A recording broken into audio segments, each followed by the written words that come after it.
Då välkomnar jag Marcus Lagré som ska prata om den presterande organisationen. Välkommen på scen, Marcus. Tack.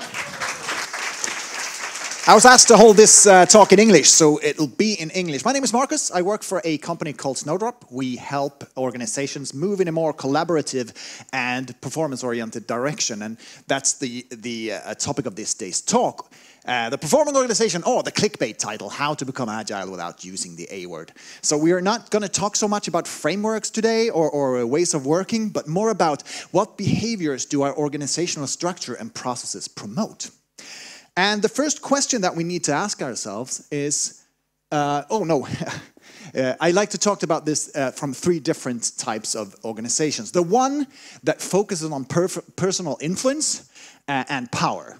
These are the organizations where the organizational boundaries are like walls. If you want to talk to someone on the other side of the wall, you have to go through me, your manager. You talk via proxies. The second one is where we focus on our rules and hierarchies, where the process is important. This is how we do things. We don't do it in any other way. It's not forbidden to talk to someone on the other side of this fence, but if you want to go to the other side, you need to talk to the gatekeeper. Then we have the organizations that focus on performance and collaboration. And spoiler, this is where I want you to be. These are the organizations whose organizational boundaries are more like lines on a football pitch. It tells you roughly where the organization wants you to be and how our game plan works.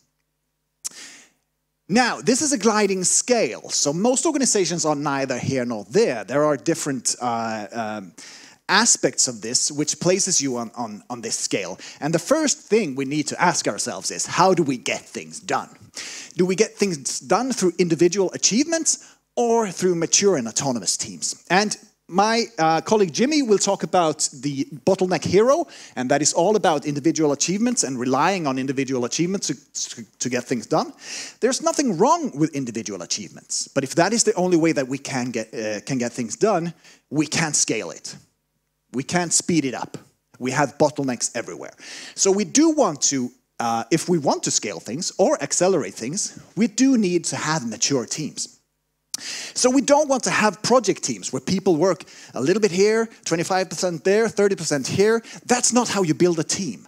No professional football player ever plays for more than one team at a time. I assure you that Kylian Mbappe's line manager does not have an Excel sheet like this. That's because it would be absurd. Yet this is how we treat a lot of our star players. And of course, this is because we want collaboration. So the next question we have to ask ourselves is, how easily do we collaborate across organizational boundaries?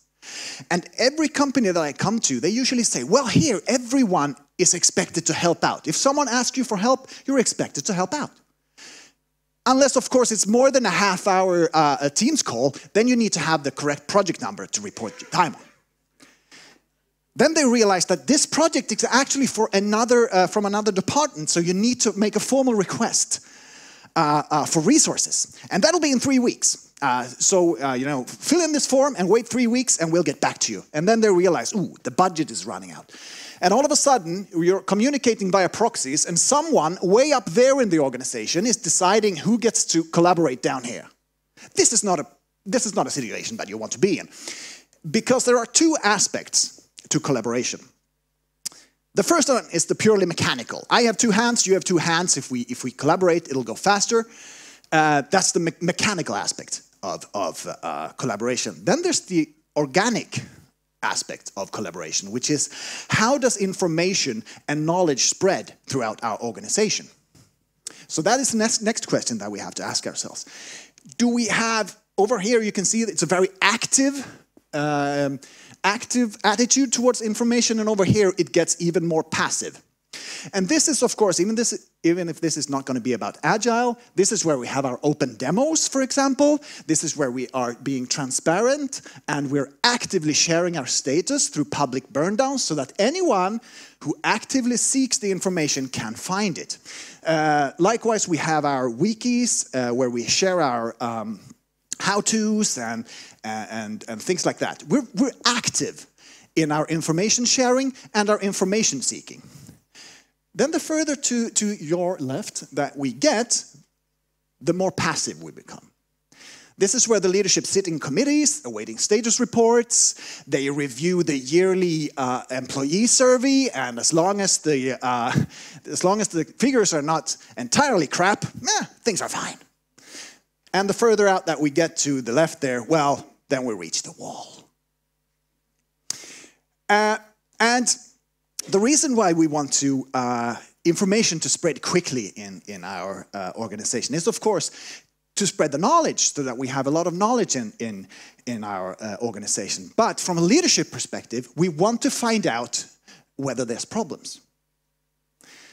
We want to find out quickly whether there are problems or not. And we find out if there are problems quickly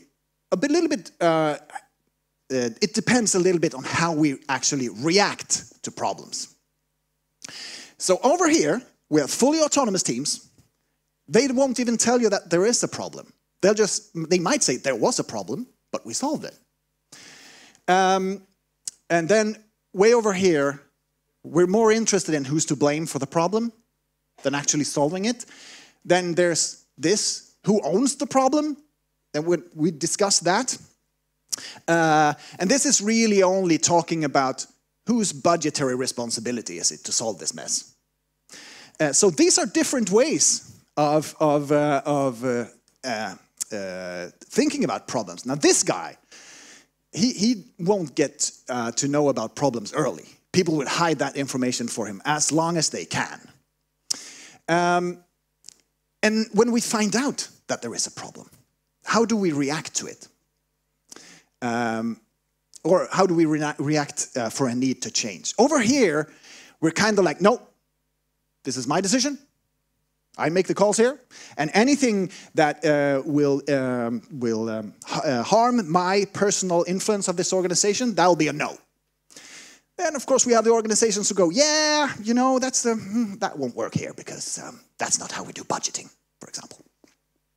And then, of course, the further away here, the more oriented we are around solving the problem and not who caused the problem or saving someone's influence. Over here, we need a hypothesis. We think this is the right direction to go, and we need a way to evaluate it. So we can solve it quickly. Now, as I said, this is a gliding scale. Almost no organization is way out here. You might not even want to be all the way over here. But if you are all the way over here, you're probably not a very performance-oriented organization. You're probably wasting a lot of your money on hierarchies and processes and structures. And over here, you're more, as I said, focusing on the performance and the collaboration. And if we take a step back, we can see a pattern of behavior. And here we can see roughly where we are on this sort of maturity scale or performance scale or collaboration scale. And if your organization manages to get all the way out here without using Scrum, without using Kanban or any other safe alternative, then congratulations. You have become agile without using the A word. Thank you.